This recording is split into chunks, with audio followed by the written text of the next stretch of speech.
शायद ये पता नहीं होगा आपको, द्वारका में एक स्किल डेवलपमेंट की दिल्ली सरकार का एक यूनिवर्सिटी बनी है। उस यूनिवर्सिटी में SC ST, दिल्ली सरकार की यूनिवर्सिटी, और उसमें रिजर्वेशन नहीं है। हम कमाएंगे 50,000 रुपए महीना, तो हम तुम्हें 250 रुपए नहीं देंगे, 500 रुपए बिजली का, 5,000 रुपए बिल पे करेंगे, AC भी लगाएंगे, हम फ्रिज भी खरीदेंगे, हम TV भी खरीदेंगे। क्या हमारे बच्चे AC में नहीं रहना चाहते? हमें बिजली पानी, हमें झोंपड़ों में रखोगे?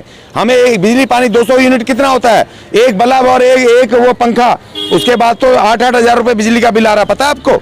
लोग तरस कर रहे हैं, बुरी तरह से तरस हो रहे हैं। और पानी आपने देख लिया, बरसात में पूरा भर रहा है बिजली फ्री पानी के नाम पर। तो हमें फ्री नहीं चाहिए भाई, हम यहाँ पूरी जिम्मेदारी से कह रहे हैं, हमें हमारा रिजर्वेशन दो, हमारा बजट दो, और हमें गारंटी दो एम्प्लॉयमेंट की, रोजगार की गारंटी की, 50,000 रुपए एक मासिक परिवार की इनकम की गारंटी दो। अपने नौजवानों को, अपने कर्मचारियों को, लोगों को ये समझा रहे हैं कि भाई अभी जो अगर 2024 में दोबारा से मनु के चेले अगर जीत करके आगे तीसरी बार, तो ये जो नया संसद बन रहा है, इस नई संसद के साथ साथ नया संविधान होगा।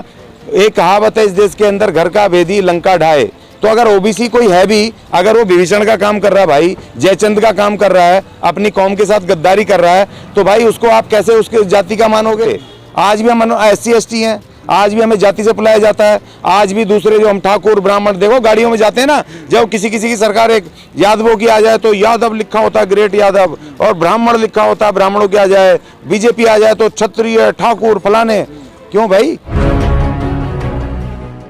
जहां से मैं बताना, आम आदमी बना के आपका SC ST का 20,000 करोड़ रुपया दिल्ली सरकार ने दे दिया, बिजली पानी में पूरी दिल्ली को मौज करवा दी। और हमारे बच्चों के जो SC ST का जो फंड था स्किल डेवलपमेंट का, रोजगार का, उनको आगे बढ़ाने का, वो पैसा वहां बर्बाद कर दिया बिजली पानी में। और दूसरा, लाला जी पहले दिल्ली के अंदर, भारत के अंदर पहले मुख्यमंत्री बन गए हैं जिन्होंने कि दिल्ली से रिजर्वेशन, दिल्ली सरकार के उससे खत्म करना शुरू कर दिया है। शायद ये पता नहीं होगा आपको, द्वारका में एक स्किल डेवलपमेंट की दिल्ली सरकार का एक यूनिवर्सिटी बनी है।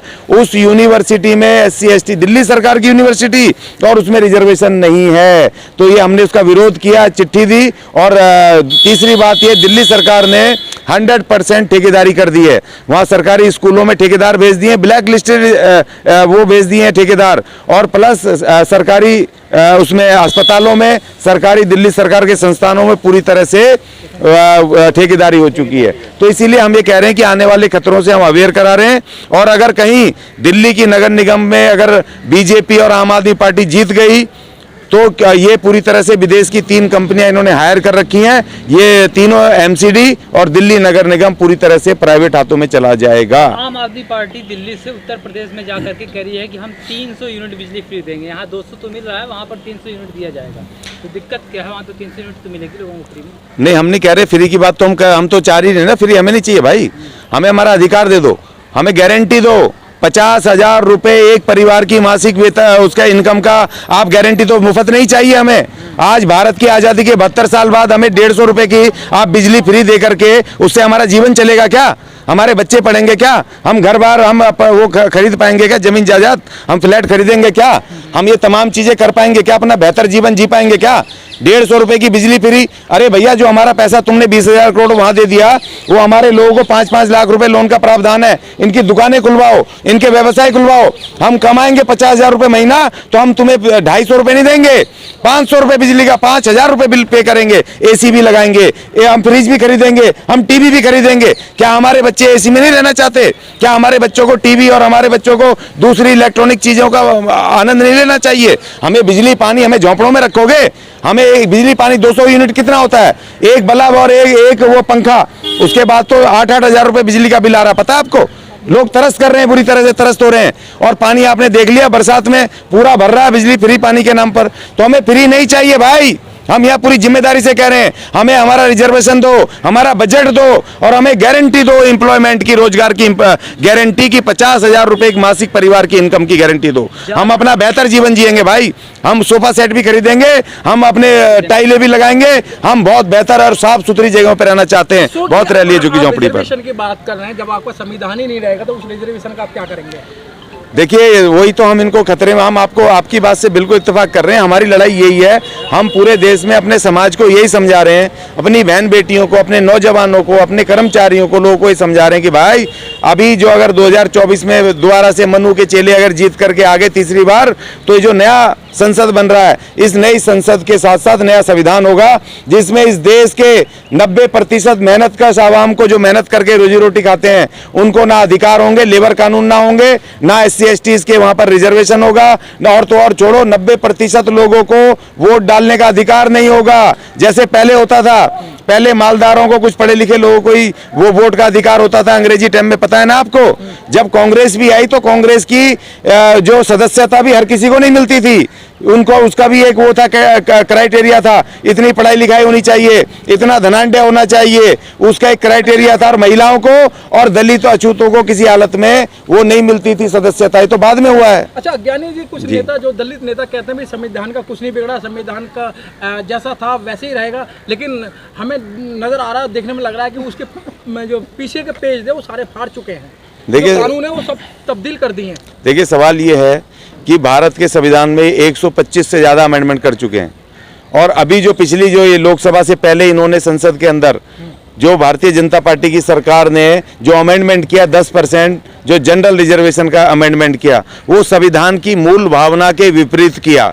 तो ये संविधान को था। और दूसरी बात, अब इससे ज़्यादा संविधान खत्म क्या होगा उन दलित नेताओं को? आप बताओ भाई, जब ये 100% जब ये प्राइवेटाइजेशन कर देंगे, संस्थाओं को बेच देंगे, तो आपके अधिकार तो वैसे ही खत्म हो गए। और दूसरी बात ये देखो, इस देश का सफाई कर्मचारी सबसे निम्न उस पर श्रेणी पे खड़ा है, और रिजर्व जो प्राइवेटाइजेशन होने की वजह से उसका तो जो एक परमानेंट नौकरी थी सफाई की, वो तो बिल्कुल गई, उधर रिजर्वेशन गया, उधर प्रमोशन गए। और तीसरी बात ये कि इस देश के अनुसूचित जाति के पास, ST की नहीं कहता हूँ, ST आदिवासियों के पास कुछ कुछ जमीनें हैं, इस देश के अनुसूचित जाति और खास तौर पे सफाई कर्मचारी वर्ग के पास 99% लोगों के पास इस देश की एग्रीकल्चर भूमि नहीं है, भूमिहीन है। अगर तुम उनके रोजगार छीन लोगे, उनके पास ना व्यापार है, अगर तुम उनके रोजगार छीन लोगे, सरकारी नौकरियां, तो वो क्या खाएंगे, कहां से अपने बच्चों को पालेंगे? उनके अगर किसान है जिसपे खेती है, वो तो कहेगा चलो मैं अपने यहाँ पर सब्जी भाजी बो के कुछ अपना राशन अनाज बो करके अपने बच्चे पाल लूंगा,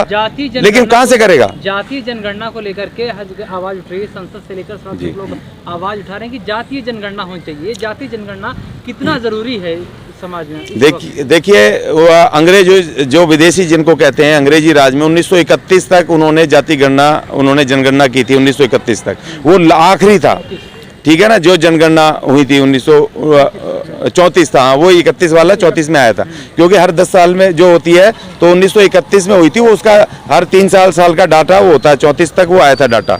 उसके बाद जब आज़ादी का मूवमेंट चलने लग गया, तो उसके बाद जो आज़ादी के बाद आज़ाद भारत की सरकार जो कांग्रेस की उसमें थी, नेतृत्व में थी, उसके बाद वो जनरल जनगणना होने लगी, जातिगत जनगणना। एक मिनट, मैं कह रहा हूँ कि जाति जनगणना इसलिए जरूरी है क्योंकि जो हर जाति को, ये जातिगत देश है, इसमें जातियां पूरी तरह भरी पड़ी हैं, खत्म नहीं हुई है। तो जो जातियां हैं, खासतौर पे SC ST में भी, उसमें जब जातिगत गणना होगी तो उसमें उनका अधिकार, उनका बजट, उनकी हिस्सेदारी सुनिश्चित की जाएगी। और तीसरी बात ये, एक सबसे खतरा इन मनुवादियों को इसलिए जातिगत गणना से कि इनको पता चलेगा यार जो पंडित जी हम पे राज कर रहा है, वो कैबिनेट में भी सबसे ज़्यादा है, वो उसमें ब्यूरोक्रेसी में भी सबसे ज़्यादा है, वो मीडिया में भी सबसे ज़्यादा है, सारे संस्थानों पे कब्जा कर रखा है, और उसके बावजूद वो तो 1% है सर। अभी और जो 90% हैं वो झाड़ू मार रहे हैं, वो गटर साफ कर रहे हैं, वो सड़कें बना रहे हैं, वो खेतों में काम कर रहे हैं, और वो भूखे मर रहे हैं। कई OBC समाज के लोगों को मंत्री पद दिया गया, BJP ने भी दिया है। नहीं, वो तो देखो, आपने विभीषण का नाम सुना होगा, ठीक है ना, तो वो तो बाबा साहब जब बाबा साहब ने पूना पैक्ट साइन किया था ना, तो बाहर आके उन्होंने कह दिया था कि भाई मैं अपने समाज की आज लड़ाई हार गया, क्योंकि ये जो पॉलिटिकल जो रिजर्वेशन तय हुआ है, संयुक्त चुनाव प्रणाली जो तय हुई है, इससे इन राजनीतिक पार्टियों के दलाल, उन्होंने शब्द लिखे हैं कि वो इनके गुलाम और दलाल ही पैदा होंगे, वो अपने समाज के प्रतिनिधि नहीं होंगे। इसीलिए डॉक्टर अंबेडकर ने RPI बनाई थी, इसीलिए हमें वो पॉलिटिकल वो एक रास्ता देके गए थे, हमें बहुत सारी पार्टियां बनाने का अधिकार दे गए थे, हमें वोट का राइट की भैया, अपनी खुद की पार्टी बनाना, अपने आप को वोट डालना और सत्ता पे काबिज हो जाना। एक तरफ समता मूलक समाज की बात की जाती है, जाति विहीन समाज की बात की जाती है, वहीं दूसरी तरफ जाति के आधार पर जनगणना कराने की भी मांग होती है। कैसे देखते हैं ये सारी चीजें? नहीं, देखिए संविधान को शायद आपने पढ़ा नहीं, 4 उसके बहुत शक्तिशाली उसके प्रेम्बल में वो बाबा साहब लिख गए थे, न्याय सबको, समानता, बंधुत्व, बंधुत्व की बात कोई नहीं करता, समानता की तो करते हैं। बिना बंधुत्व के समानता आएगी क्या? और उसके बाद वो भाईचारा, ठीक है ना, ये तमाम चीज़ें जो कह के गए थे, उसको जो इन सरकारें इन मनुवादी लोगों के हाथ में रही, इन्होंने उसको लागू नहीं करा ठीक तरीके से। अगर लागू कर दिया होता और सारा समाज, सब लोग भारतीय हो गए होते, आज भी हम SC/ST हैं, आज भी हमें जाति से बुलाया जाता है, आज भी दूसरे जो हम ठाकुर ब्राह्मण, देखो गाड़ियों में जाते हैं ना, जब किसी की सरकार एक यादवों की आ जाए तो यादव लिखा होता है, ग्रेट यादव, और ब्राह्मण लिखा होता है, ब्राह्मणों की आ जाए, बीजेपी आ जाए तो क्षत्रिय ठाकुर फलाने। क्यों भाई? भारत के 72 साल बाद इन सरकारों ने काम नहीं करा इनको भारतीय बनाने के लिए? जब आपने भारतीय नहीं बनाए 72 साल में, संविधान के हिसाब से समता मूलक समाज नहीं बनाया, इसीलिए तो आज जातिगत जनगणना की आवाज उठ रही है कि जो जाति के लोग कमजोर रह गए उनको भाई अधिकार चाहिए, हिस्सेदारी चाहिए। इसलिए इसमें ये चाहिए। और ओबीसी समाज से प्रधानमंत्री नरेंद्र मोदी भी ओबीसी समाज से आते हैं, ओबीसी समाज का आपको प्रधानमंत्री मिला हुआ है। सर देखो, SC समाज से एक हमारा राष्ट्रपति भी है, ठीक है, सवाल इस बात का नहीं है। एक 32 दांत है ना, उसके बीच में एक जीभ को रख दो, ठीक है ना, तो वो जीभ काम नहीं कर पाएगी, दांतों के बीच में दबी रहेगी। दूसरा, संवैधानिक ढांचे में क्या होता है कि जो वो कैबिनेट होती है ना, वो मेन होती है। अब प्रधानमंत्री तो मोदी जी हैं, मगर कैबिनेट किसके पास है? किसके पास है?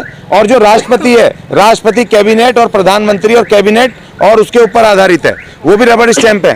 तो वो जो, और दूसरी बात ये कि जो नरेंद्र मोदी जी हैं वो नाम के ही ओबीसी होंगे। आप ये देखो ना, एक कहावत है इस देश के अंदर, घर का भेदी लंका ढाए। तो अगर ओबीसी कोई है भी, अगर वो विभीषण का काम कर रहा है भाई, जयचंद का काम कर रहा है, अपनी कौम के साथ गद्दारी कर रहा है, तो भाई उसको आप कैसे उसके जाति का मानोगे? आप तो नहीं मानोगे ना। तो इसीलिए दोस्त, बहुत सारी चीजें समझने की, हमारा आदमी वो है, चाहे वो जाति से पंडित हो, ठाकुर हो, कोई भी हो, अगर वो हमारे साथ आकर के हमारी बात कर रहा है, हमारी बात को उठा रहा है, तो वो हमारा है। और कोई हमारी जातिगत आदमी अगर विभीषण का काम कर रहा है, तो हम अब विभीषण के काबू में आने वाले हैं।